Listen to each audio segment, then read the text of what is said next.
Sahabat beriman, di video-video sebelumnya kita telah mengetahui berbagai macam tanda kematian su'ul khatimah, mulai dari tanda su'ul khatimah sebelum kematian, tanda su'ul khatimah setelah dimandikan, tanda su'ul khatimah ketika dimakamkan, dan tanda su'ul khatimah setelah pemakaman. Di video kali ini kita akan belajar bersama mengenai faktor-faktor yang menyebabkan kematian su'ul khatimah. Dan berikut 9 faktor penyebab kematian su'ul khatimah.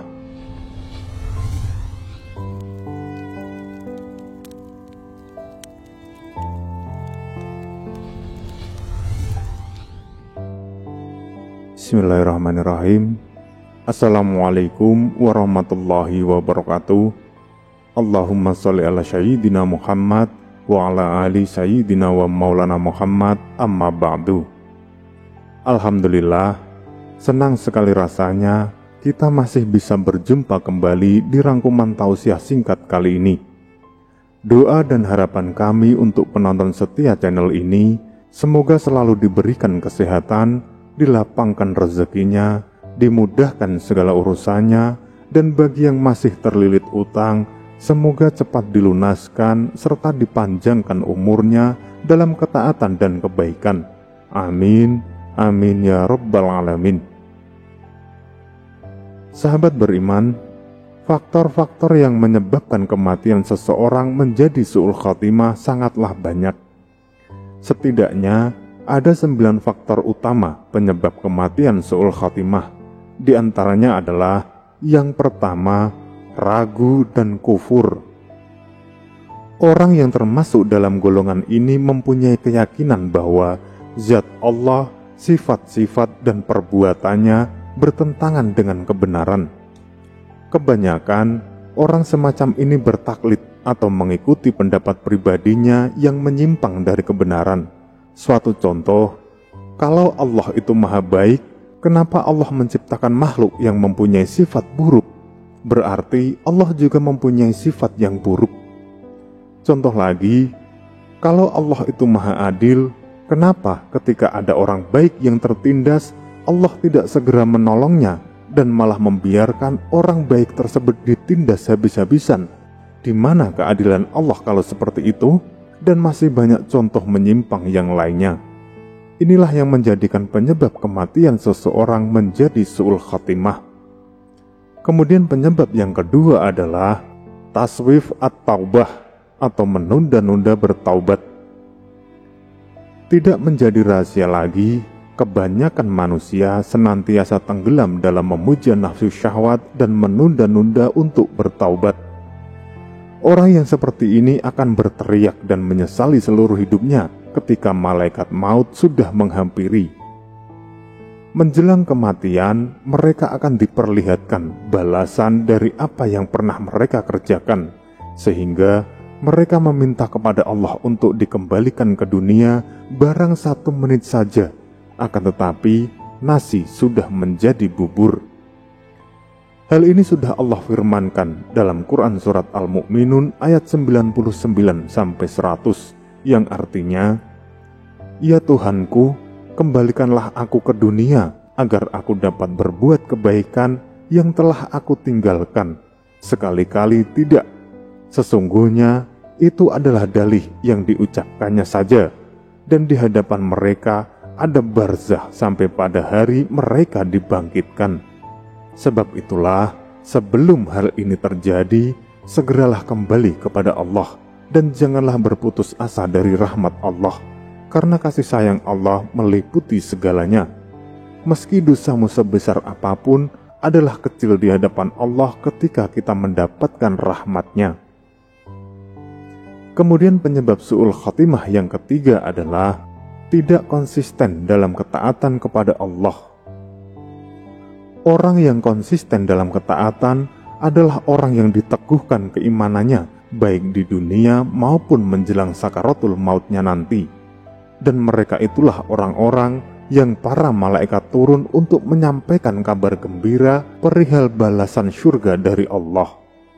Adapun orang yang tergulung oleh gelombang-gelombang fitnah dan dipermainkan dengan syahwat, maka mereka itulah yang kemungkinan besar akan mengalami su'ul khatimah di akhir hayatnya. Seorang ulama salaf pernah ditanya, si fulan mengenal jalan menuju Allah, lalu mereka menjauhkan diri darinya. Ulama salaf itu pun menjawab, kalaulah mereka sampai ke sana, maka tiada pernah kembali. Apa maksudnya? Orang yang tidak konsisten dalam ketaatan kepada Allah atau bahkan berpaling dari agama Allah, maka mereka akan mendapatkan balasan neraka dan mereka akan tersesat selama-lamanya. Ketika mereka sudah berada di sana atau di alam akhirat, maka mereka tidak akan pernah diangkat ke surga. Kemudian penyebab kematian su'ul khatimah yang keempat adalah tul al-amal atau panjang angan-angan. Orang yang panjang angan-angan di dunia biasanya cenderung memuja nafsu syahwatnya dan tenggelam dalam berbagai macam kenikmatan. Ketika mendengar bacaan ayat-ayat Allah, orang semacam ini tidak tergerak hatinya, bahkan cenderung mengumpat atau memaki. Imam Al-Qurtubi pernah berkata, panjang angan-angan merupakan penyakit kronis dan menahun, di mana ketika hati seseorang terjangkiti olehnya, maka berpotensi merusak temperamennya dan sulit mengobatinya. Penyakit tersebut akan senantiasa menyusup dalam jiwanya, dan tiada pengobatan apapun yang dapat menyembuhkannya. Para dokter dan ahli pengobatan lainnya putus asa untuk menyembuhkannya, dan begitu juga para filosof dan ulama. Lantas apa sebetulnya yang dimaksud dengan panjang angan-angan? Angan-angan pada hakikatnya merupakan upaya dan kerja keras manusia untuk menggapai kenikmatan dunia, menyibukkan diri dengannya, dan sangat mencintainya hingga memalingkan dirinya dari mengingat akhirat. Sehingga orang-orang yang seperti ini besar kemungkinan di akhir hayatnya nanti akan mendapatkan kematian yang su'ul khatimah. Kemudian penyebab yang kelima adalah hubbud dunya atau cinta dunia. Poros utama dan pangkal dari panjang angan-angan adalah cinta dunia, merasa nyaman dengannya dan tidak rela berpisah dengannya. Abdullah bin Abbas pernah berkata, dunia akan didatangkan pada hari kiamat dalam bentuk perempuan tua berambut putih kebiruan, taring-taringnya tampak jelas dan bentuknya tidak beraturan. Lalu diperlihatkan kepada makhluk dan diserukan, tahukah kalian siapakah perempuan tua ini? Mereka menjawab, kami berlindung kepada Allah dari pengetahuan tentang perempuan lansia ini. Lalu dikatakan, ini adalah dunia yang karenanya kalian saling berperang, memutuskan silaturahmi dan kekerabatan, saling mendengki serta berselisih lagi sombong. Kemudian perempuan lansia itu dilempar ke dalam neraka jahanam seraya berseru, wahai Tuhanku, mana para pemuja dan pendukungku? Lalu Allah berfirman, lemparkanlah para pemuja dan pendukungnya bersamanya. Orang-orang yang mencintai dunia dan memujanya merupakan orang dengan salah satu siksa yang paling dahsyat. Mereka akan disiksa dalam ketiga alam yang dilaluinya. Disiksa di dunia dengan bekerja keras untuk menumpuk-numpuk hartanya, disiksa di alam barzah dengan terhalangnya dirinya dengan apa yang dicintainya, dan disiksa pada hari pertemuan dengan Tuhannya. Boleh-boleh saja kerja keras mengumpulkan harta dunia, akan tetapi juga perlu diingat, jangan pernah sekali-kali melupakan akhirat. Kemudian penyebab kematian su'ul khatimah yang keenam adalah syuhbah al-asrar atau berkawan dengan penjahat. Mungkin kita menyadari betapa banyak manusia yang sebenarnya hidup dalam ketaatan kepada Allah, akan tetapi ketika mereka berinteraksi dengan orang-orang yang mendurhakai Allah, sifat dan karakternya berbalik 180 derajat. Orang-orang yang lemah iman seperti ini biasanya berujung kufur kepada Allah. Dan kita semua tahu, saat sakaratul maut, apa yang ada dalam benak kita itulah cerminan yang akan terucap pada kalimat terakhir. Sebab itu, pandai-pandailah memilah-milah teman, karena mereka bisa saja menjerumuskan dan bisa juga membawa kebaikan. Rasulullah Shallallahu Alaihi Wasallam pernah bersabda, yang artinya seseorang itu tergantung pada agama sahabatnya. Karena itu, perhatikan salah seorang di antara kalian dengan siapa ia berkawan. Kemudian penyebab kematian su'ul khatimah yang ketujuh adalah berbeda antara batin dengan zahir. Sering kita menemui ada seseorang yang tampak baik di hadapan masyarakat, akan tetapi ketika sedang sendirian, mereka melepaskan syahwatnya dan tenggelam dalam kenikmatan-kenikmatan dunia. Abu Muhammad Abdul Haq pernah berkata, "Ketahuilah bahwa su'ul khatimah tidak akan berlaku pada orang yang konsisten dalam kebaikan antara sikap dan perilaku zahir dengan batinnya.